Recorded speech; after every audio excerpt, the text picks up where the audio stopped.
Welcome student, स्वागत है आपका सिंटेक्स इंग्लिश क्लासेस में। और फ्यूचर टेंस के आज एक दूसरे टॉपिक के साथ हम शुरू करते हैं। सबसे पहले हम जानेंगे कि फ्यूचर कंटिन्यूस टेंस था। इससे पहले के एपिसोड में आपको मिला future indefinite tense.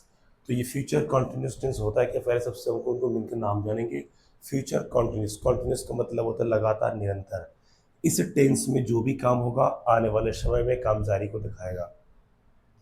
Future continuous tense, continuous, continuous का मतलब होता है लगातार, निरंतर, मतलब भविष्य काल में जो भी काम होगा उसको जारी रहना दिखाया जाएगा। जैसे क्या, वह पढ़ रहा होगा, वह पढ़ रही होगी, मैं काम कर रहा होऊंगा, या सोहन अगले सप्ताह तक पढ़ रहा होगा, या मैं कल वहाँ पर पहुँच रहा हूँगा। इस प्रकार के सेंटेंस आपको दिखाया जाएगा इस टेंस में। तो सबसे पहले हम बात करते हैं इसकी पहचान की। पहचान है रहा होगा, रही होगी, रहा होऊंगा, रही होंगे, रहे होंगे आदि जिस पर सर्व होंगे। हेल्पिंग वर्ब आपका शैल बी और विल बी था। इससे पहले क्या था, केवल शैल और विल था, इसमें शैल बी और विल बी हो चुका है। वर्ब के साथ वर्ब का फर्स्ट फॉर्म और आइन, जितनी भी कॉन्टिन्यूस टेंस होता है प्रत्येक कॉन्टिन्यूस में क्या लगता है, आईएनजी लगता है। इसमें कुछ मेजर पॉइंट है, ध्यान देना। जितने भी इंडेफिनिट होता है उसमें वर्ब का फर्स्ट फॉर्म होता है, जितने भी कॉन्टिन्यूस होता है उसमें क्या होता है, V1 आईएनजी। और जितने भी थर्ड फॉर्म होता है उसमें क्या लगता है, वर्ब का थर्ड फॉर्म। तो हर टेंस में अलग अलग फॉर्म का क्या है, डिवाइडेशन है। ये हो गया हेल्पिंग वर्ब। अब आता है कि रूल। रूल क्या है, रूल नंबर 1, शैल बी के साथ आई और वी केवल। फ्यूचर इंडेफिनिट के पहले टेंस में बता दिया गया था कि पूरा फ्यूचर के चारों टेंसों में आई और वी के साथ शैल ही लगता है। तो शैल बी के साथ आई और वी केवल, बस इन दोनों को छोड़ के जितने भी वचन आएंगे विल बी में, तो विल बी के साथ you, they, he, she, it, name, जितने भी आते हैं सब क्या लगेंगे, विल बी में। ठीक है, कोई डाउट इसमें? डाउट होगा तो कमेंट में कर दीजिएगा, पूरा हम उसका आंसर दे देंगे। ये आपका पूरा फ्रेम रहा। अब क्या है, अफर्मेटिव हम यूज़ करते हैं विद फार्मूला। तो अफर्मेटिव आपका जो बनेंगे हम इसमें, तो फार्मूला के साथ एफ बराबर subject plus shall be oblique will be plus V1 plus ING plus object plus EW plus full stop. तो ध्यान देना यहाँ पर क्या लगा, केवल V1 ING लगा और शैल बी के साथ और विल बी के साथ। अब आता है एग्जाम्पल। एग्जाम्पल हम यदि बात करते हैं तो एग्जाम्पल हम शैल बी विल बी दोनों का दिखाएंगे इसमें।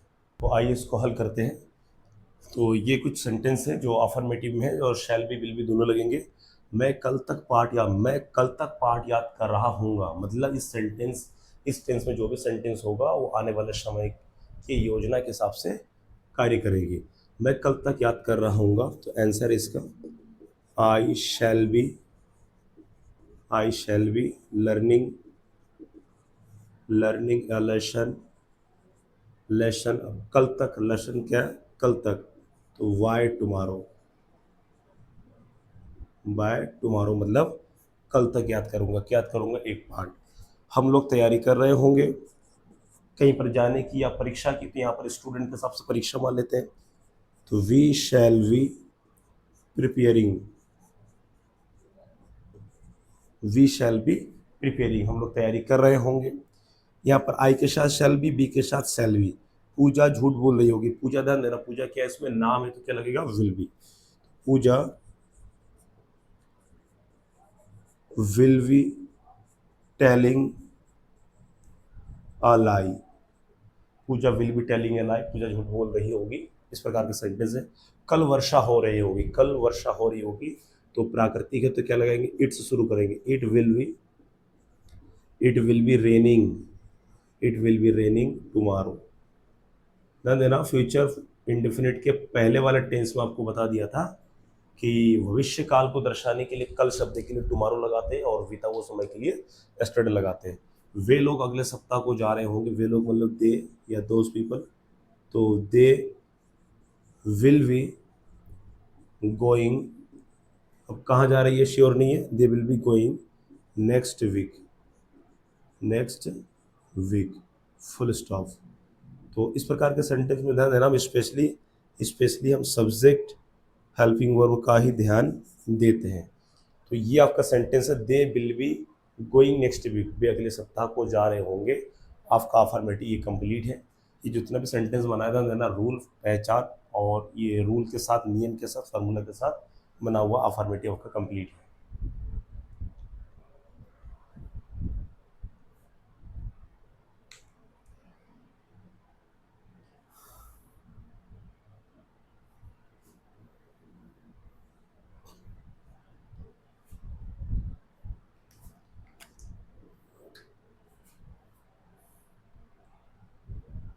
आइए अगला जानते हैं नेगेटिव में।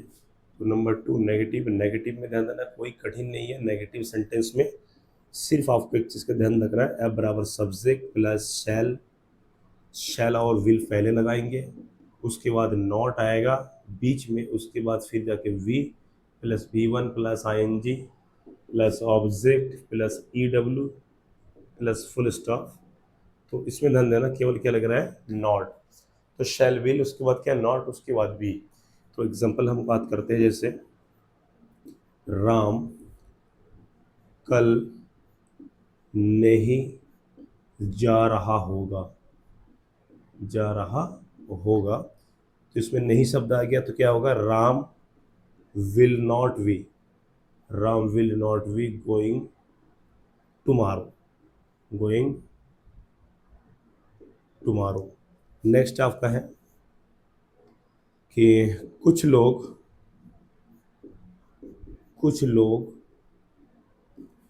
काम नहीं कर रहे होंगे, नहीं कर रहे होंगे पूर्णविराम। और इसमें ध्यान देना सेंटेंस में क्या लगा, Ram will not be going tomorrow, Ram कल नहीं जा रहे होंगे, कुछ लोग काम नहीं कर रहे होंगे। अब कुछ लोग भी ध्यान देना, इस जो रूल है इसमें तो है ही नहीं, मतलब इन दोनों को नहीं है तो इसमें तो जरूर होगा। कुछ लोग का मतलब बहुवचन, तो इसमें क्या होगा, some people will not be working, will not be working.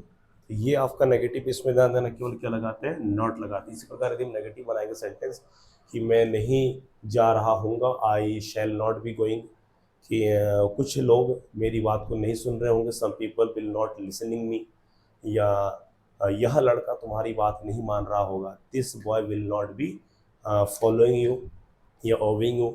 इस प्रकार का सेंटेंस और भी लेते हैं कि मुख्यमंत्री महोदय हमारी समस्या को नहीं सुन रहे होंगे, the chief minister will not be listening या हियरिंग ओवर प्रॉब्लम्स। तो इस प्रकार के सेंटेंस में प्रैक्टिस करने से आपकी स्पोकन भी हो जाएगा और आप अंग्रेजी में अच्छे कमांड हो जाएंगे। तो नेगेटिव आपका कंप्लीट, इसके बाद हम करेंगे इंट्रोगेटिव में। तो आइए करते हैं इंट्रोगेटिव नंबर 3।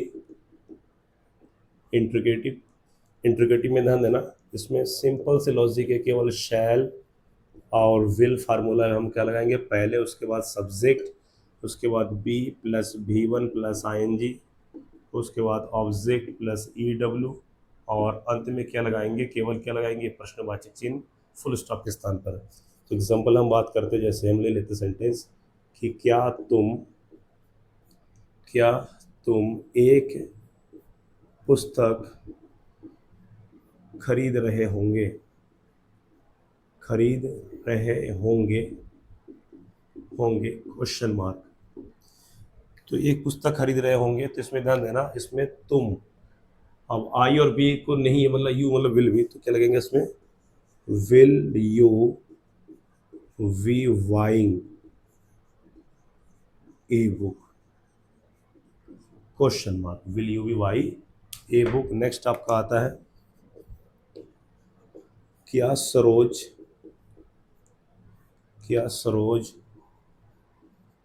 मुझे बुला रही होगी, क्वेश्चन मार्क। तो क्या सरोज मुझे बुला रही होगी, तो ध्यान देना इसमें सरोज नाम है तो क्या लगेगा, विल। तो विल सरोज वी, सूत्र के हिसाब से कर रहे हैं, पहले हम क्या लगाएंगे, सब्जेक्ट से पहले शैल और विल, उसके बाद सब्जेक्ट, उसके बाद बी। तो विल पहला आ गया, सब्जेक्ट बीच में आ गया, उसके बाद क्या लग रहा है, वी। तो will Saroj be calling me question mark. तो कॉलिंग वर्ब है, मी क्या है, ऑब्जेक्ट है। इसी प्रकार से इसका भी हम नेक्स्ट बना लेते हैं, कोई भी एक सेंटेंस अब शैल का बना लेते हैं। नंबर 3, क्या मैं गरीबों की मदद कर रहा हूँगा क्वेश्चन मार्क। इस सेंटेंस में क्या आ गया, ध्यान देना, मैं के लिए क्या लगाएंगे, शैल पहले। तो शैल आई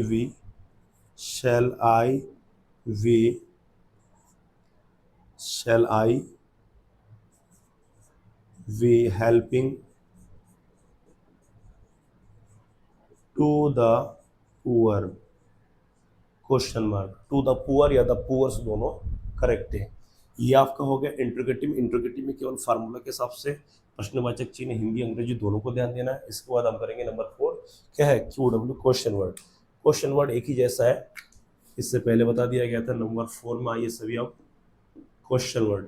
क्वेश्चन वर्ड मीन्स क्या होता है, कब, क्यों, कहाँ, कैसे, इस प्रकार के अंग्रेजी हम पहले लगाएंगे, इसको डब्ल्यू एच फैमिली भी बोलते हैं। तो फार्मूला एफ बराबर क्यू डब्ल्यू, सेम इंट्रोगेटिव की तरह है, plus sell public will plus subject plus be plus V1 plus ING plus object plus EW plus question mark. इसमें ध्यान देना, क्यू डब्ल्यू शेल विल, उसके बाद सब्जेक्ट, उसके बाद क्या आ रहा है, बी आ रहा है। तो हम बात करते हैं, इसके एग्जांपल को ले लेते हैं। जैसे तुम्हें कौन पुकार रहे होंगे, पुकार रहे होंगे, बुला रहे होंगे, दोनों का सेंस एक ही है, पुकार रहे होंगे, क्वेश्चन मार्क। तो कौन का अंग्रेजी क्या है, पहले ले आएंगे इसको हम। तो हु विल बी, अब हु एक प्रकार के क्या सब्जेक्ट है, इसीलिए क्या लगेगा, will B. Who will be calling you, who will be calling you, कि तुम्हें कौन पुकार रहे होंगे, तुम्हें कौन बुला रहे होंगे। हु, ध्यान देना, हु स्वयं सब्जेक्ट के रूप में काम करता है। क्यों, कि हु में कोई ना कोई व्यक्ति छुपा होता है। तुम्हें कौन पुकार रहे होंगे, यदि उसको उत्तर आता है कि सोहन पुकार रहे होंगे, मोहन पुकार रहे होंगे या सीमा पुकार रही होगी, तो हु का स्थान कोई ना कोई ले लेता है।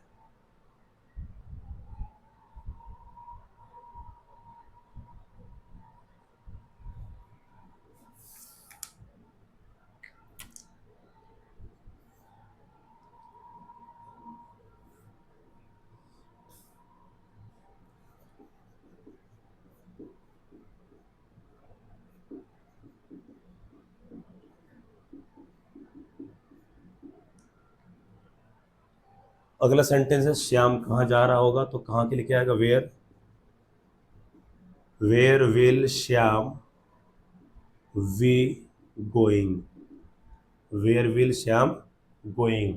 इसके बाद इस प्रकार के सेंटेंस जितने भी आएगा, ध्यान देना कि तुम किसके साथ जा रहे होंगे, with whom will you be going, ठीक है। उसके बाद राम किसका कलम चुरा रहा होगा। तो इस प्रकार के जितने भी सेंटेंस हैं, ध्यान देना, एक और बना के दिखा देता हूँ कि कितने कितने लोग, कितने लोग आंदोलन